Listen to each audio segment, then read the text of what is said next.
नमस्कार दर्शकों, मैं हूं शेखर त्रिपाठी। इस वक्त हम स्टूडियो में नहीं, हरिद्वार में गंगा के किनारे हैं और वजह साफ है। जिस खतरे की घंटी जापान में बजी है उसका सीधा कनेक्शन इस नदी और इस किनारे बसे करोड़ों लोगों से जुड़ने वाला है। जी हां, अभी जो जापान में आज पश्चिमी तट पर 7.6 तीव्रता का जो भूकंप आया है उसे आप सिर्फ एक विदेशी खबर मान करके छोड़ मत दीजिएगा।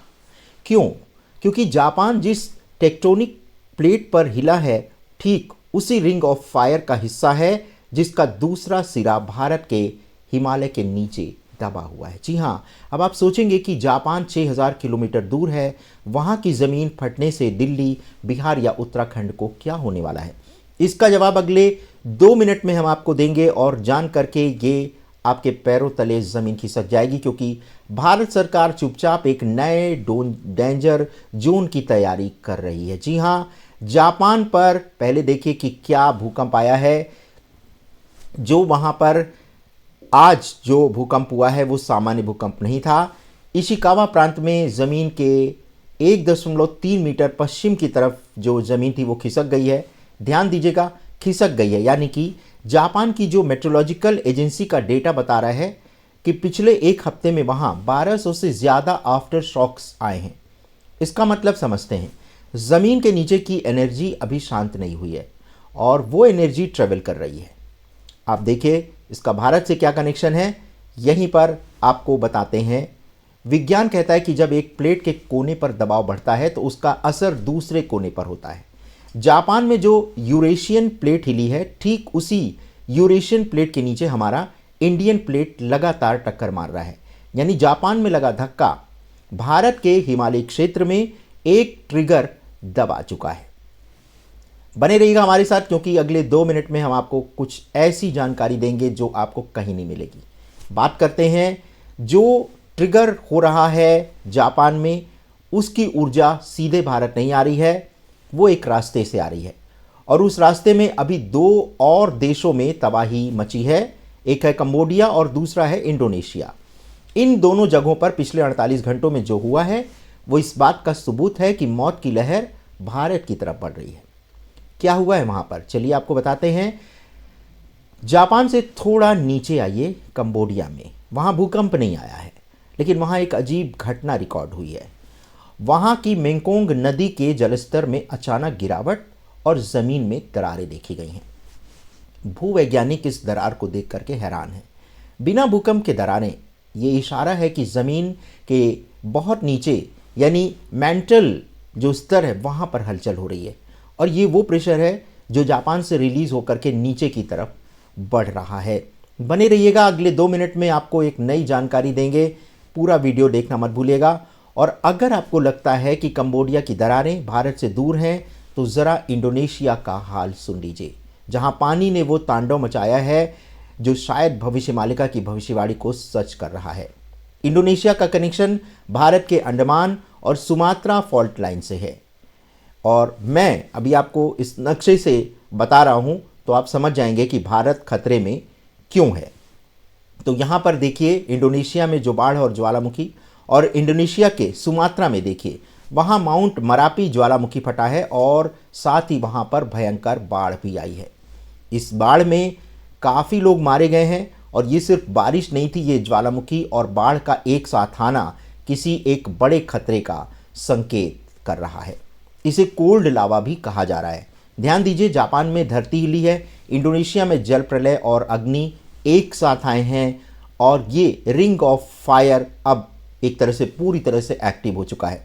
और इंडोनेशिया की यही सुंडा प्लेट जो है भारत के अंडमान निकोबार से जुड़ी है। अब सवाल ये है कि ये एनर्जी भारत कब पहुंचेगी, या क्या ये एनर्जी भारत तक पहुंच चुकी है? इसका जवाब पिछले महीने यानी नवंबर के डेटा में छिपा है।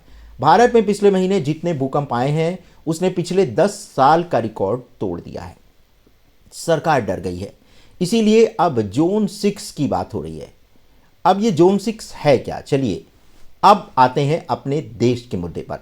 नेशनल सेंटर फॉर सिस्मोलॉजी का डेटा निकाल करके देखिए, नवंबर के महीने में दिल्ली, एनसीआर, नेपाल और उत्तराखंड में 50 से ज़्यादा छोटे बड़े झटके महसूस किए गए हैं। नेपाल में 6.4 तीव्रता का भूकंप आया तो दिल्ली हिल गई। फिर 5.6 तीव्रता का आया, फिर दिल्ली हिली। वैज्ञानिकों का मानना है कि हिमालय के नीचे करीब 8.5 तीव्रता के भूकंप की जितनी ऊर्जा जो है वो इकट्ठी हो चुकी है, और ये इलास्टिक एनर्जी होती है, जैसे कि गुलेल को खींच करके रखा गया है। यानी जापान का भूकंप और इंडोनेशिया की हलचल ने इस गुलेल को छोड़ने का इशारा कर दिया है। तो जोन 6 इसीलिए भारत ने घोषित किया है क्योंकि अभी तक भारत में भूकंप के खतरे के लिहाज से जोन 2 से जोन 5 तक होते थे। जोन 5 यानी सबसे ज़्यादा खतरनाक, जैसे हिमालय, कच्छ और नॉर्थ ईस्ट। लेकिन जो हलचल अब देखी जा रही है उसे भूवैज्ञानिक दबी जुबान में जोन 6 कह रहे हैं। जोन 6 का मतलब है ऐसी तबाही जिसे आज का इंफ्रास्ट्रक्चर झेल नहीं सकता। और डराने वाली बात यह है कि इस संभावित जोन में सिर्फ पहाड़ ही नहीं, बल्कि दिल्ली, पश्चिमी उत्तर प्रदेश और बिहार का वो हिस्सा आता है जहां आबादी सबसे ज़्यादा है, यानी गंगा का मैदानी इलाका। और गंगा के किनारे ही आज हम इस प्रस्तुति को दिखा रहे हैं और आपको बता रहे हैं कि अगर यहाँ 7 तीव्रता का भी भूकंप आया तो मिट्टी के द्रवीकरण के कारण ज़मीन जो है वो पानी बन जाएगी, इमारतें गिरेंगी नहीं, धंस जाएंगी। तो अब सवाल है आखिर कब, क्योंकि बहुत सारे दर्शक पूछते रहते हैं कि ये कब होने वाला है। देखिए, इस बारे में तो कोई जानकारी कोई भी ना भविष्यवक्ता दे सकता है और ना ही कोई वैज्ञानिक, लेकिन फिर भी एक अनुमान जो लगाया जा रहा है कि अब जो है जो एनर्जी जो हिमालय के नीचे दबी हुई है वो जापान में यानी उत्तर पूर्व से शुरू हुई है, और ये वेव इंडोनेशिया यानी दक्षिण पूर्व होते हुए अब हिमालय यानी उत्तर की ओर लॉक हो चुकी है। ग्रहों की चाल और भूगर्भिक गणना को अगर मिला दें तो अगले 40 से 90 दिन भारत के लिए काफ़ी संवेदनशील हैं, खासकर जब शनि और राहु का प्रभाव बढ़ेगा तो खतरा दो तरफा बढ़ सकता है। यानी कि एक कोई बड़ा भूकंप आ सकता है हिमालय बेल्ट में, और जिसमें नेपाल उत्तराखंड का बॉर्डर या बिहार नेपाल का बॉर्डर जो है वो काफ़ी बड़ी मात्रा में प्रभावित हो सकता है। और यहाँ पर जो भूकंप की तीव्रता देखी जा रही है वो तीव्रता हो सकती है 7.5, इससे ऊपर की तीव्रता हो सकती है। अब बात करते हैं जल आपदा की। अब आप कहेंगे कि बारिश का मौसम चला गया, बिल्कुल नहीं। आप देखिए कि तूफान का सिलसिला शुरू हो गया है, जैसे ही बारिश थमती है तूफान शुरू हो जाते हैं। अब जैसे इंडोनेशिया में हुआ वैसे ही भारत के तटीय इलाकों या फिर कोई ग्लेशियर अगर फट जाता है तो फिर अचानक समुद्र का या आपके शहर की जो जो नदी है उसका जल स्तर बढ़ जाएगा। और ये कोई डराने वाली कहानी नहीं है, ये गणित है। जापान की प्लेट खिसकी है तो भारत की प्लेट पर दबाव बढ़ा है, और ये न्यूटन का नियम भी है कि प्रकृति जो है जब एक तरफ उस पर दबाव बढ़ता है तो उस दूसरे झटके की यानी दूसरे सिरे पर भी उसका दबाव आता है। सरकार ने गुपचुप तरीके से डिजास्टर मैनेजमेंट की मीटिंग्स बढ़ा दी हैं, अस्पतालों को अलर्ट मोड पर रखा जा रहा है मॉक ड्रिल्स के नाम पर। और आप देखेंगे कि अगले कुछ दिनों में खबरों में मॉक ड्रिल शब्द आपको बहुत सुनाई देने वाला है।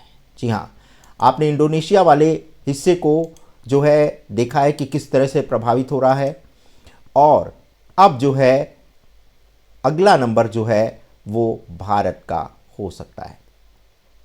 और आपको अब बताते हैं कि जैसा कि हमने नवंबर का जिक्र किया था, आप डेटा उठा करके देख लीजिए नेशनल सेंटर फॉर सिस्मोलॉजी का, और यहाँ पर नवंबर में जो भारत का सिस्मोलॉजिकल इतिहास रहा है, नवंबर का महीना सबसे ज़्यादा डरावना महीना रहा है। जी हाँ, सिर्फ 30 दिन के अंदर, ध्यान से सुनिएगा, सिर्फ एक महीने में भारत और इसके बिल्कुल सटे हुए इलाकों में 60 से ज़्यादा भूकंप रिकॉर्ड किए गए हैं, औसतन हर दिन 2 झटके। और ये हलचल जो है ये सामान्य नहीं है। अगर आप दिल्ली एनसीआर में बैठे हैं तो आपको झटके महसूस हुए होंगे, और ये एक बार नहीं 3 बार आपको ये झटके महसूस हुए होंगे। नेपाल में 6.4 तीव्रता का भूकंप आया तो हमारा पूरा उत्तर भारत कांप गया। फिर कुछ दिन बाद 5.6 तीव्रता का भूकंप आया तो उत्तराखंड में पिथौरागढ़ हिलने लगा, और हिमाचल तो हिल ही रहा है इन झटकों से। और ये छोटे मोटे झटके नहीं है, ये उस बड़े बम का टाइमर है जो हिमालय के नीचे टिक टिक कर रहा है। तो याद रखिएगा, जापान से ऊर्जा जो निकली है वो ऊर्जा कभी नष्ट नहीं होती है, वो बस एक जगह से दूसरी जगह ट्रांसफ़र हो जाती है।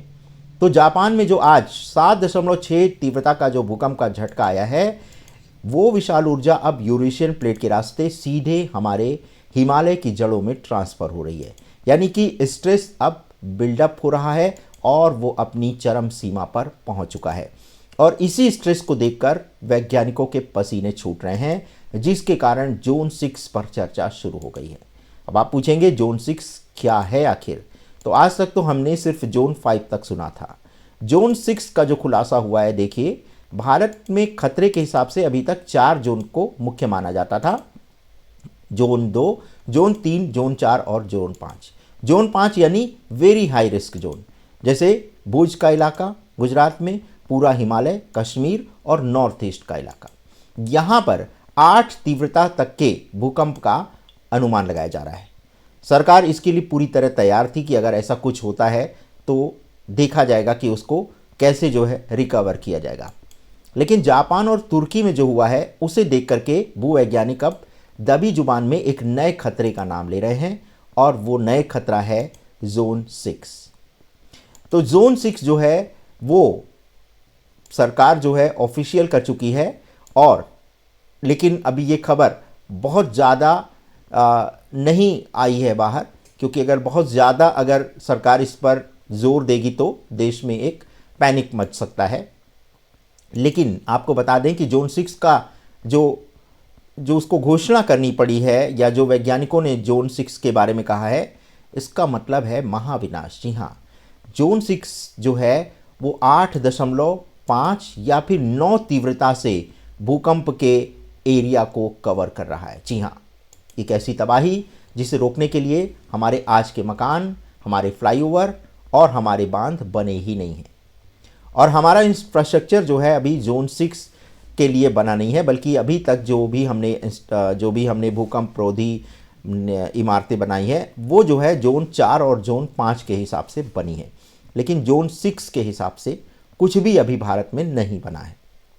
डराने वाली बात ये नहीं है कि ये भूकंप हिमालय में आएगा। डराने वाली बात ये है कि इस नए संभावित जोन की जड़ में वो इलाके आ रहे हैं जहां देश की सबसे ज़्यादा घनी आबादी रहती है। जी हाँ, हम इस समय हरिद्वार में हैं, और हरिद्वार भी काफ़ी सेंसिटिव एरिया है भूकंप को लेकर के। यहाँ भी छोटे मोटे झटके आते रहते हैं। तो ये जो पूरा मैदानी इलाका है, यानी पश्चिमी यूपी, दिल्ली से लेकर के बिहार के आगे तक, इसकी मिट्टी काफ़ी बलुई है और नरम भी है, और इसके नीचे पानी काफ़ी है। विज्ञान की भाषा में एक शब्द है साइड लिक्विफिकेशन, यानी इसे आप गूगल करके देखिएगा। जब बहुत तेज भूकंप आता है, यानी जोन 6 का लेवल का अगर भूकंप आता है, तो ये नरम ज़मीन ठोस नहीं रहती, बल्कि ये पानी जैसी हो जाती है, यानी कि दलदल हो जाती है। और अगर ऐसा होता है तो बड़ी बड़ी इमारतें गिरेंगी नहीं, वो सीधे ज़मीन के अंदर धंस जाएंगी।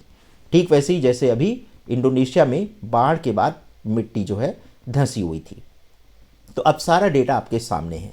जापान का प्लेट खिसकना, इंडोनेशिया में जल और आग का तांडव, और भारत में नवंबर के रिकॉर्ड तोड़ झटके एक बड़ी चेतावनी दे रहे हैं। और गुप्त रूप से इसीलिए सरकार जो है जोन 6 में आने वाले खतरे की तैयारी शुरू कर दी है। सब कुछ आपस में कनेक्टेड है। तो अब फाइनल सवाल ये है कि आखिर ये सब होने वाला क्या है, कब होगा, क्या हमारे पास वक्त है? जो जियोलॉजिकल कैलकुलेशन है और ग्रहों की चाल है, वो एक ऐसा संयोग बन रहा है जो अगले कुछ हफ्तों की तरफ बहुत गंभीर संकेत कर रहा है। वो तारीखें क्या हो सकती हैं और आपको क्या तैयारी करनी चाहिए, बस 10 सेकंड में हम आपको बताते हैं कि आखिर वो समय क्या है।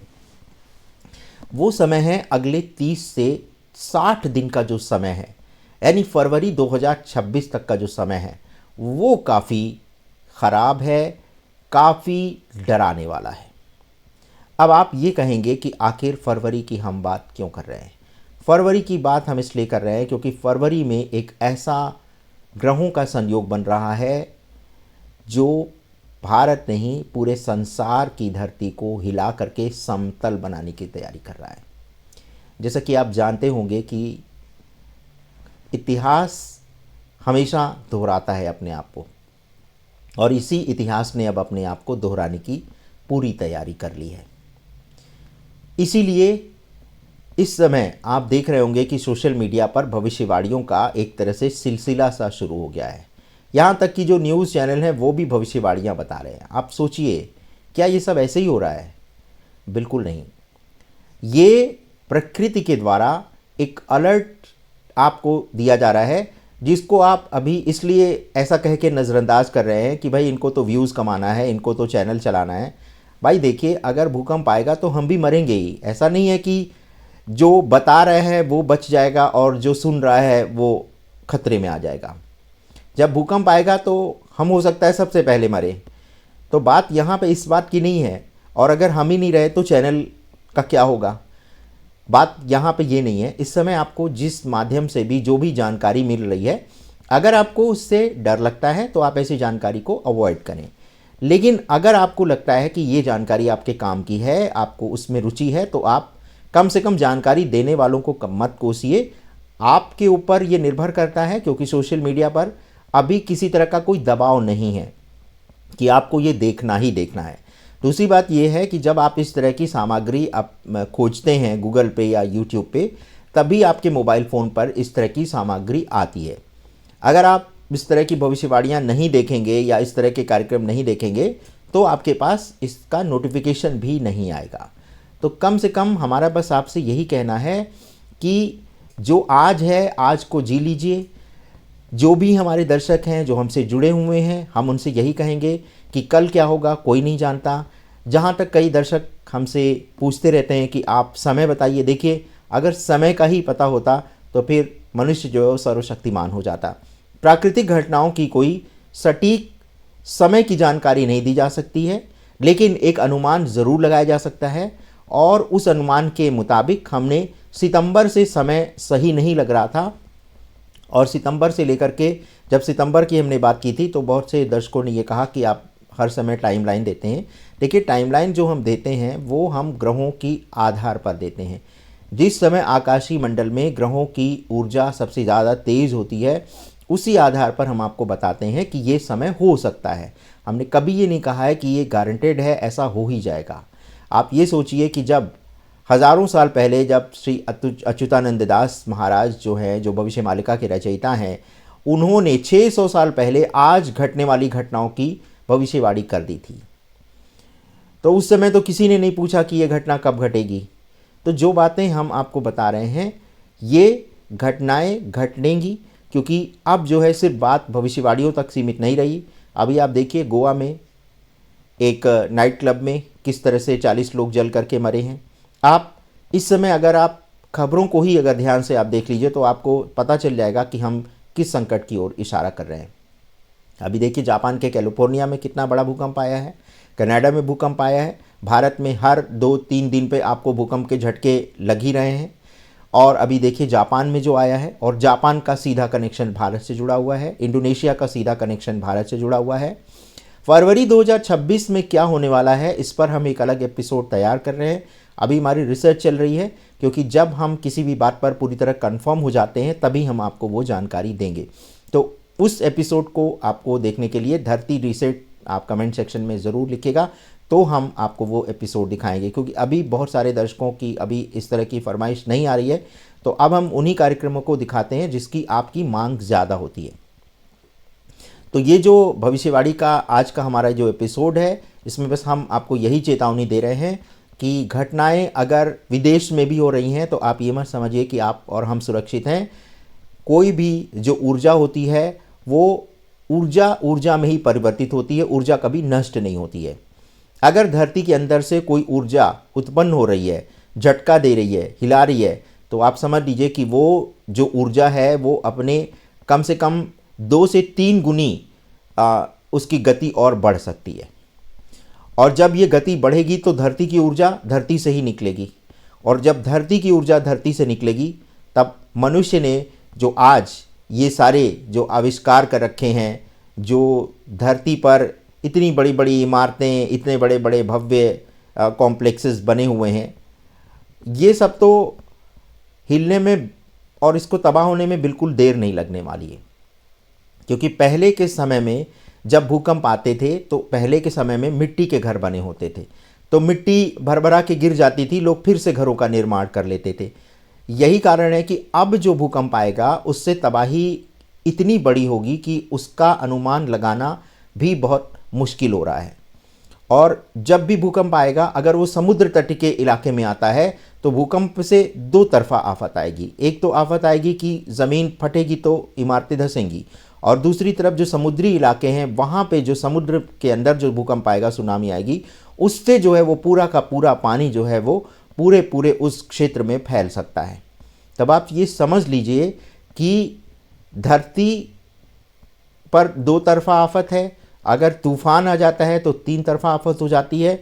और इस समय जब आप हमसे कमेंट सेक्शन में पूछते हैं कि ये सब कुछ नहीं हो रहा है, तो हमें लगता है कि आप शायद समाचारों को ध्यान से देख ही नहीं रहे हैं, क्योंकि इस समय ऐसी ऐसी घटनाएं हो जा रही हैं, चाहे वो अगर सड़क दुर्घटनाओं की भी बात कर लें तो ऐसी ऐसी घटनाएं हो रही हैं जो हमने इससे पहले कभी नहीं देखी थी। और अब ये घटनाएं फ्रीक्वेंटली हो रही हैं, यानी कि इनके घटने की जो आवृत्ति है वो एकदम निकट हो गई है। अभी आप दिसंबर में देख लीजिए, 2 से 3 झटके जो है दिसंबर में भूकंप के आ चुके हैं। भारत की ही हम बात कर रहे हैं।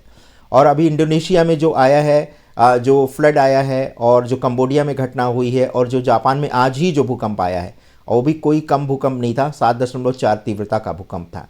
तो आप समझ लीजिए कि इससे एक बहुत बड़े खतरे का संकेत मिल रहा है। और अगर आप या हम, बस हमारा इतना ही कहना है कि अगर अभी भी आप फालतू के भविष्य में उलझे हुए हैं कि कल का क्या होगा, कल का कुछ भी नहीं होगा। जो आज जीना है उसको आज जिएं।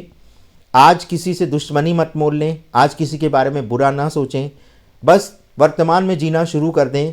तो कल का तो किसी को कुछ भी पता नहीं है। तो देखते रहें हमारा चैनल अखंड मंथन।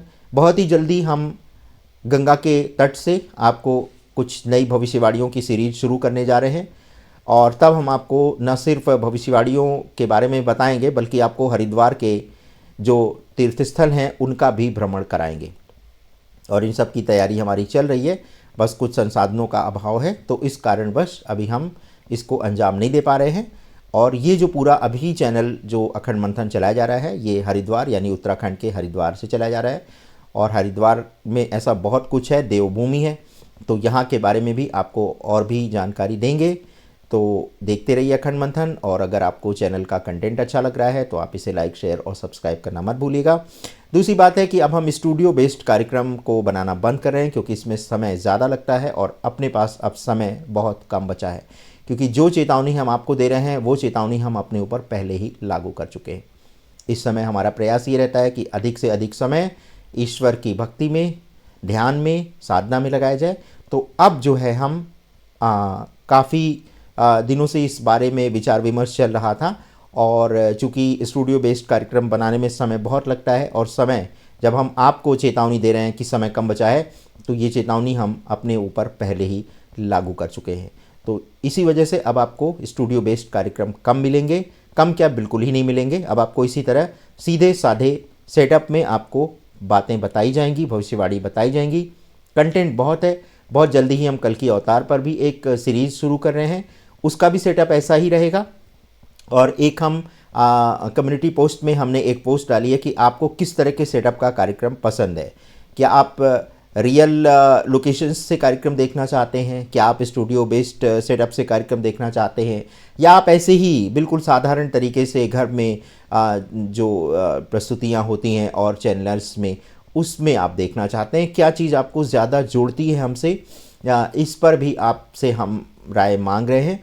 तो आप उस कम्युनिटी पोस्ट में भी बताइएगा कि आपको किस तरह के कार्यक्रम ज़्यादा पसंद आते हैं। और यही कारण है कि अब हम अपने कार्यक्रम में किसी भी प्रकार का कोई बहुत ग्राफिक या जो न्यूज़ का पूरा सेटअप होता था वो भी हम अब माइनस कर रहे हैं, क्योंकि अब हमारा जो समय है वो ज़्यादा से ज़्यादा ध्यान और योग में लग रहा है, तो हम इसलिए समय कम भी निकाल पा रहे हैं। लेकिन जानकारी आप तक पहुंचती रहेगी, और ये जानकारी पहुंचाना हमारा दायित्व है, और ये जानकारी भी हमें ईश्वरीय प्रेरणा से ही पहुंचाने की जिम्मेदारी दी गई है। तो बने रहे हमारे साथ, देखते रहे अखंड मंथन, समय से पहले समय की जानकारी पाने के लिए। और आपसे अनुरोध है कि अगर आपको चैनल का कंटेंट अच्छा लग रहा है तो आप इसे लाइक, शेयर और सब्सक्राइब करना मत भूलिएगा। धन्यवाद, नमस्कार।